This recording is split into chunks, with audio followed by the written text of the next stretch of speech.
This is Scott Becker from the Becker Private Equity and Business Podcast.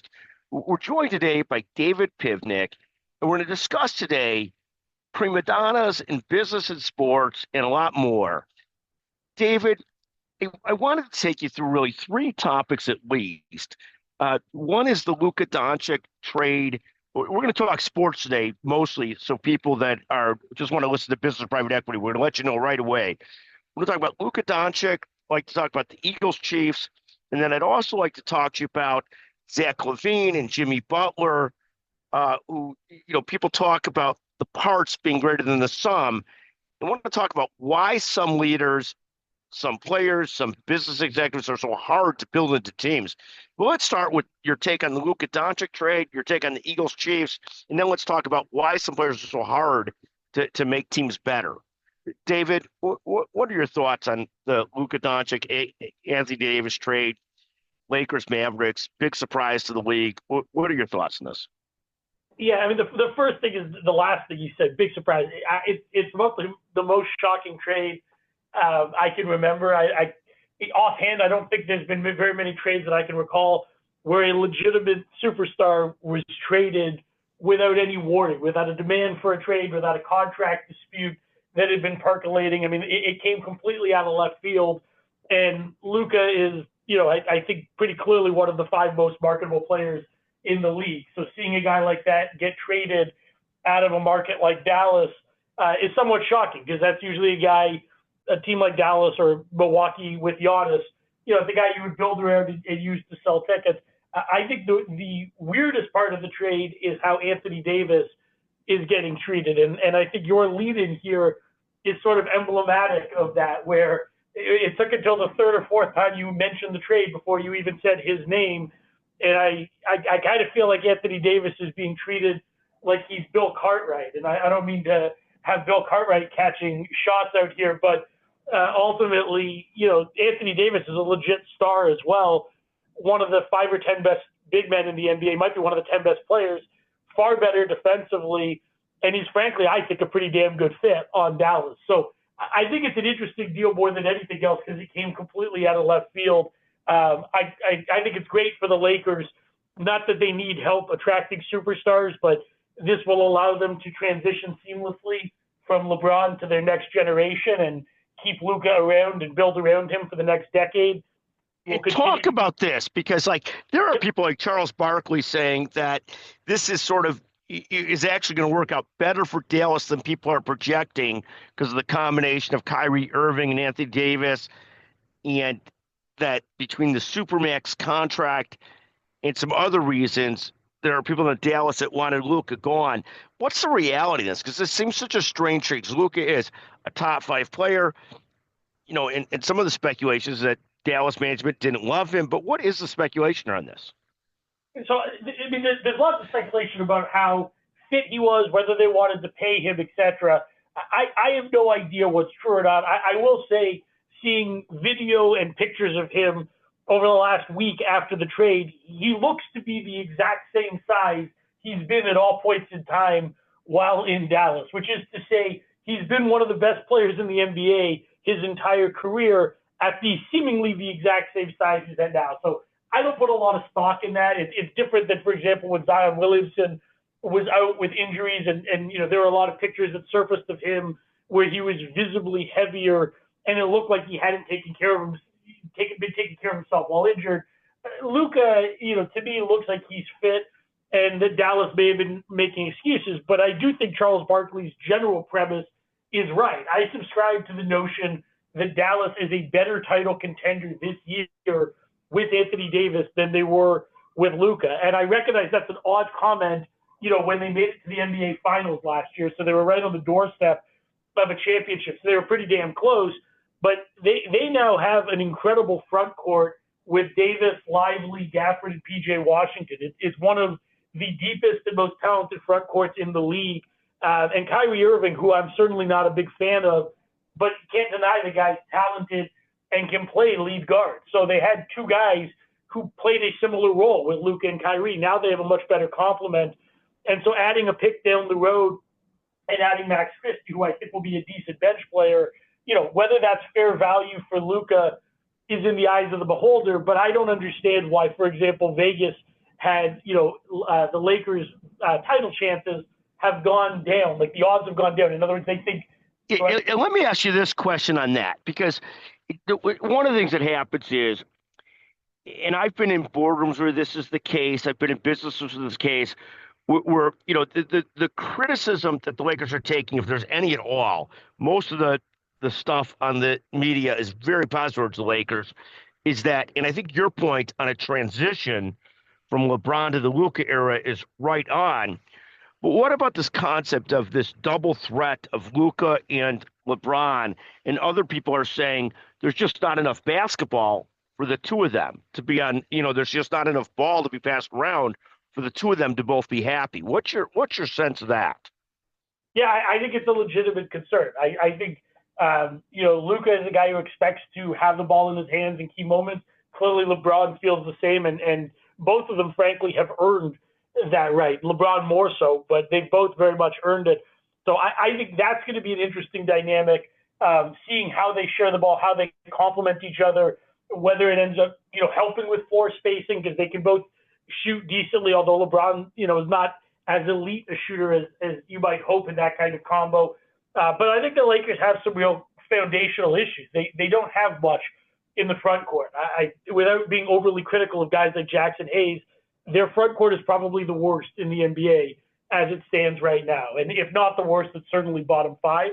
So I'm sure they'll make some additions to improve it, but they've now got a core that's got two absolute superstars who on offense both ideally would have the ball in their hands and no front court to speak of. And defensively, there's not a lot there. I mean, Luka's never been a great defender, and LeBron used to be, but at this point, his effort sort of wanes on defense, and he's an imperfect defender at best. So I think the Lakers' build is pretty flawed this year, and I think it's interesting when people, including Vegas, have been treating them as an enhanced title contender, because I think they made a great move for the long-term, the long-term future of the franchise. I don't know that it helped them today. Fascinating take. Let me take you through two more players, and we've watched them closely. They were both periodic, the alpha, the superstar in the Chicago Bulls. Both of them take a bad rap for different reasons. I don't know if it's a bad rap, but let's talk about Jimmy Butler and Zach LaVine. I mean, Zach LaVine's gone for a night. Watched the Bulls last night, and it already seems like they're better, even though he's such a crazily successful offensive weapon. It already seems like it's opened up some more space for some other people. And what's the deal with this? How are these guys so good? Jimmy Butler's an outright talent. Zach LaVine's an outright talent. And Jimmy Butler, different teams have gone far with Jimmy Butler. With Zach LaVine, not so much. Talk about talent versus building cohesive teams that really work. And give me your take on Jimmy Butler and Zach LaVine and why Jimmy Butler can't get along and why Zach LaVine just never wins. Yeah, fair question on both, and I think they're situated very differently. From Zach LaVine's standpoint, I think it's more than anything else, it's a talent and ball possession situation. He's not a great defender. He's pretty mediocre on that end, and he's a guy who's a streaky shooter, doesn't quite get to the hole as well as he used to, although he could still do it, and ultimately takes the ball out of the hands on the Bulls of guys like Kobe White and Ayo Dosunmu, who are talented players in their own right and who can really fill that gap and, frankly, are a little bit more diligent on the defensive end, particularly Ayo. And so I think there's a little bit of a Ewing theory, the old belief that the Knicks were better when Ewing was out. There's a little bit of that dynamic going on with LaVine, where they have guys behind him who are capable of stepping in play, and it's a little bit more of a cohesive unit when he's not there, not because of any fault of his own, but just because he has so much ball gravity where the ball just keeps coming to him, and defensively the effort is not great. Let me take you to Zach LaVine for 1 second. Yeah, please. Because at the end of the day, no one is upset that Zach LaVine is gone. I don't think anybody's upset about that, even though he's a great offensive talent. We always thought he'd be piece of the part of the puzzle, and we'd get a couple more guys like Doncic and LeBron. You'd have a couple talented guys, and they'd get better. But nobody's upset at this point to see him go, are they? I mean, 8 years here and nothing. I don't think anyone's upset to see him go. I think the criticism that I've seen, which I think is reasonable, is that the Bulls got very little for him.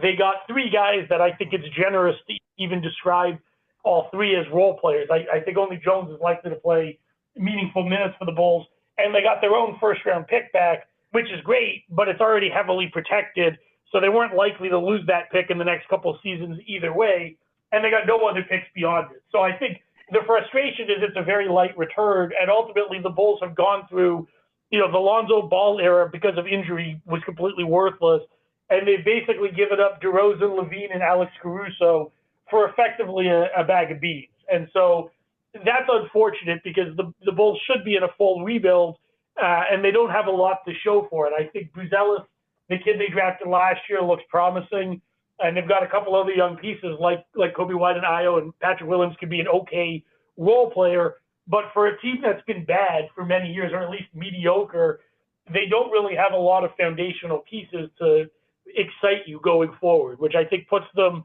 almost at the start of a rebuild, which is unfortunate when they should be probably in year 6 or 7.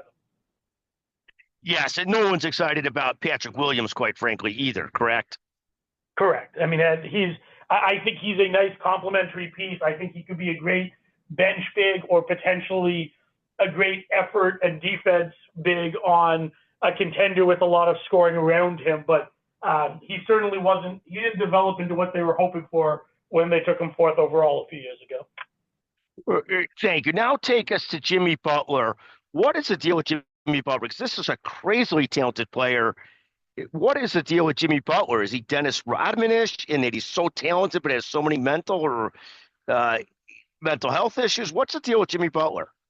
The comparison I'm going to make, which is far more complimentary to Jimmy Butler than Dennis Rodman, but it's problematic because he's Jimmy Butler, is I think he's got the mentality of Michael Jordan, but he's not Michael Jordan.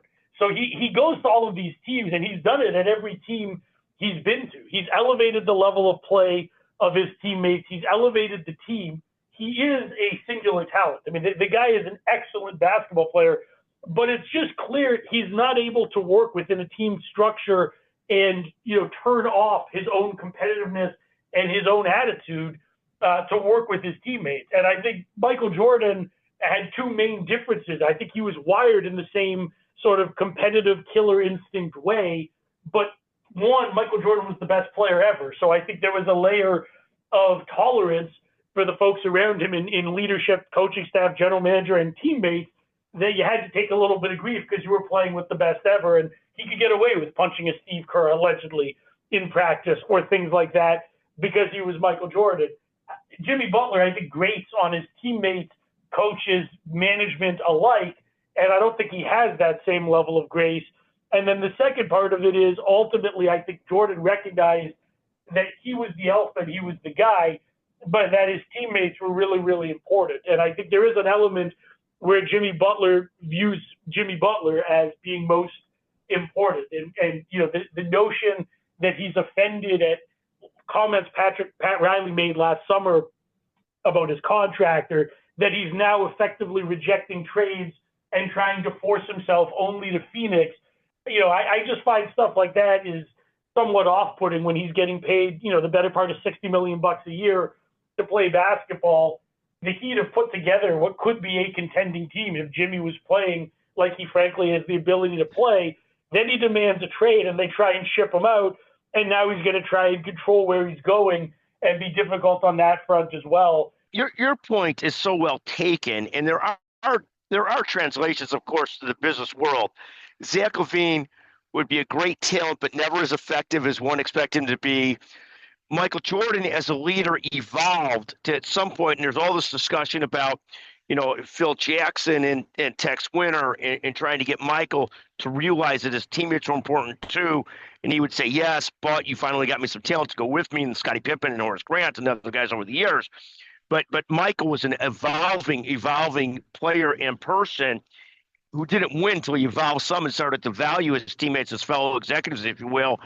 And then Jimmy Butler, who's also talented, and you would say is not nearly as – if Zach LaVine had a knock on him, it would be that he's a little soft as a player, even though he's a crazily talented scorer. Jimmy Butler's not that, but you would say Jimmy never softened the way that Michael did towards being able to play with other teammates or executives. 100%. I mean, Jimmy Butler has always viewed it as my way or the highway. That's been how he's been from day one in the league. He is definitely a very talented player. And I think he's a guy you could build and win around, but he is difficult in the way that he expects everything to be done his way. And sometimes that can be good, where you're picking up your teammates and getting them all to play at the same level of excellence that you bring to the table. And I think that can sometimes be an asset, but I think in his case, there's also some negative where he does wear out his welcome more quickly than the average NBA player, and seems like he's certainly a little bit difficult to work with as well. Thank you. Let me take you to the last subject of the day. Eagles versus Chiefs. And this is a fascinating matchup. I mean, Patrick Mahomes is generally very, very well liked, but it seems like the general temperature people that I talk to are just sick of the Chiefs winning.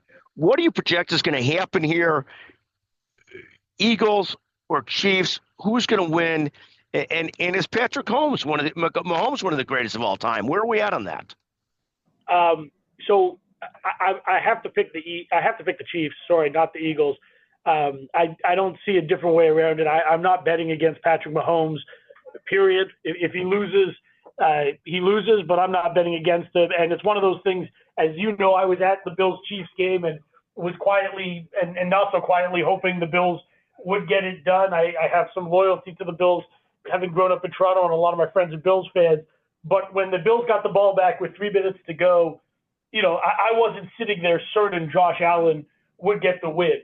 But if the Chiefs are down 3 on Sunday and they get the ball back, I'd be happy to bet anyone whatever they want that the Chiefs are winning that game, because I just don't see Mahomes not getting it done when the chips are down and the game's on the line. And so with Mahomes, who I think is the best player in the game, I think they're going to win. I do think Saquon Barkley is a major difference maker for the Eagles. I don't think he should be taken lightly, and what he's done this year is frankly incredible. But between the fact that I just think so highly of Mahomes and I frankly hate the Eagles, so maybe there's a bit of my heart in it as well, I am certainly pulling for the Chiefs and frankly think the Chiefs are going to win. And to your question about where Mahomes fits in the greatest of all time discussion, I think the gap between Tom Brady and him is much closer than many people would like to acknowledge. And if Mahomes gets it done on Sunday, so he's got 4 titles and the first ever Super Bowl three-peat, I think those scales are starting to look pretty even, and Mahomes is likely going to pass him. I mean, statistically, if you look at their first, 8 years in the league, 10 years in the league, whatever Mahomes has been in the league, he's already far surpassed Brady statistically. It's not even close. The league's a little different. Maybe he's got some better talent, but it's not close. So if he starts stacking up the wins just as well, and he's already got 3, and this could be a three-peated 4 in a very short tenure, I think it's hard not to have him legitimately in that discussion. How important is it as a potential marquee player like Patrick Mahomes, who's now a marquee player, of course, how important is it that he's paired with a great coach? And if you're a young quarterback, do you feel like your opportunities are so different based on who your guide or coach is? Or how do you view that? Critically important. I think it is critically important. Coaching, like just like having good executives, good leadership in a successful business is important. It's not the whole ball game. You need to have a good team, but it's critically important. Coaching in the NFL is absolutely important.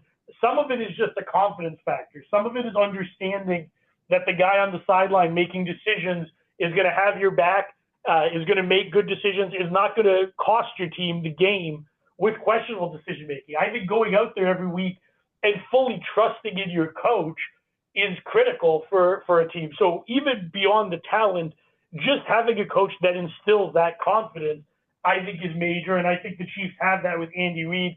I think Brady and Belichick certainly had that in spades for years, although I think maybe there was a little bit of tension in their breakup, but they certainly had that. So I think it's hugely advantageous the strategy piece is important, but the complete trust and confidence in your coach, I also think lets the players go out there and play, knowing that good decisions are going to be made in the background.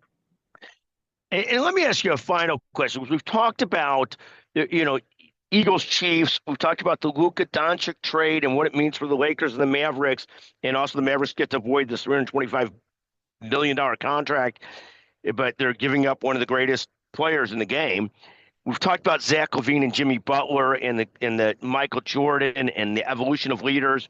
I'm going to ask you one more question. And you are not only are you a sports expert, you're a brilliant lawyer, but you're also our expert on all things Canada. Because David, as people might know, is both a Canadian citizen and an American citizen. And we're watching President Trump because he can't help himself at sometimes. And I'm not an anti-Trump person. I'm just not that much of an anti-Trump person. But makes this joke about Canada being a 51st state. And just give us the Canadian perspective on that, because that must just be annoying and irritating, or do people take it as a joke and realize he's just being ridiculous? But what is the take on this when President Trump says something like this? Because you're a Canadian expert, you're a sports expert, you're our legal expert. I mean, you wear a lot of hats, David. Give us a sense of this issue of, how does Canada take it when Trump says something dumb or jokes about Canada being a 51st state, and then Trudeau sort of fights back and tries to go after red states versus blue states. What is going on between the U.S. and Canada, and how do we bring this back to a comfortable, a comfortable spot? Because obviously, great allies and great friends. Yeah, I think within Canada, certainly amongst the people I speak to, my friends and family, I'd say 50% are annoyed by it and, view it as offensive and a disrespectful situation, disrespectful set of comments relative to the long-standing great relationship between the two countries. I think 40% just sort of view it as Trump being bombastic, kind of find it funny, don't read too much into it, and, don't think it's going to happen, aren't worried about it happening, and think it's just him puffing out his chest in a way that's sort of amusing. And then I think there's 10% of the folks I speak to who are genuinely irritated by it and find it, truly horrifying, because they think he might actually try and act on it, and then it's going to create, significant repercussions for the country. And I think the folks who are truly worried about it as compared to offended or amused is a distinct minority. I think, close to 100% of Canadians, but that's probably a slight exaggeration, but most Canadians don't seem to be a fan of Justin Trudeau. And so I think this has almost been a gift to Trudeau, where he has been pretty widely reviled at this point in the country, even by folks who are staunch Liberal supporters, Liberal voters. And so this has sort of given him something to galvanize the country and to rally folks, which he desperately needed. But I think ultimately the biggest thing I find interesting about it is President Trump, if nothing else, is somewhat unpredictable. I don't think that's a particularly noteworthy statement. And I think that's the oddest dynamic, and probably the part that, for the folks who are worried about it, is alarming. Is, do I think President Trump has any intent on actually pursuing a long-term conflict with Canada or trying to annex it by force or anything like that? I mean, I would say clearly not. But, obviously looking at things with the Panama Canal, Greenland, etc., you don't know for sure. And I think that's probably what keeps some people up. And I think there are probably some folks who quietly think it would be fine for Canada to be the 51st state, both in Canada and here. But I don't envision that happening anytime soon. No, thank you very, very much. And I appreciate it. Obviously, I'm not a fan of him making those comments. I mean, it seems like to be making enemies for no reason. And like you said, there's going to be X percentage of the population that really is vitriolic about it, views it as like we should get arms ready because of President Trump. It's just stupid. It's not necessary. And I'm not an anti-Trump guy. I just don't think it's necessary to create fights we don't need to have. We're going to have conflicts in the world as it is. But fascinating to watch. I appreciate your thoughts. We will finish today's rendition just because, I am a patriot for sure. But I feel like we almost ought to finish this rendition of the podcast with a mix of "Oh Canada" and the national anthem to bring that brotherhood back between Canada and the United States. And if I could sing, David, and I know this, I cannot sing, I can't dance, I can't run, but I could do so better than you can. If I could sing, I would sing "Oh Canada" in honor of our Canadian friends, and I'd also sing the "America the Beautiful." We do them both. Thank you so much, David. I would love to hear you sing. I'm just hoping I don't have to hear the Canadian anthem booed tonight at the Blackhawks game. I'll settle for just silence. Sure, yeah. 100%. But no, we're huge fans of our friends to the north, whether they're bright or not bright.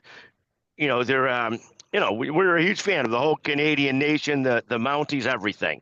I know there's more to it than Moose and Mounties, but one of the great countries in the world. David, thank you for joining us today on the Becker Private Equity and Business Podcast. What a pleasure. Thank you. Thanks for having me, Scott.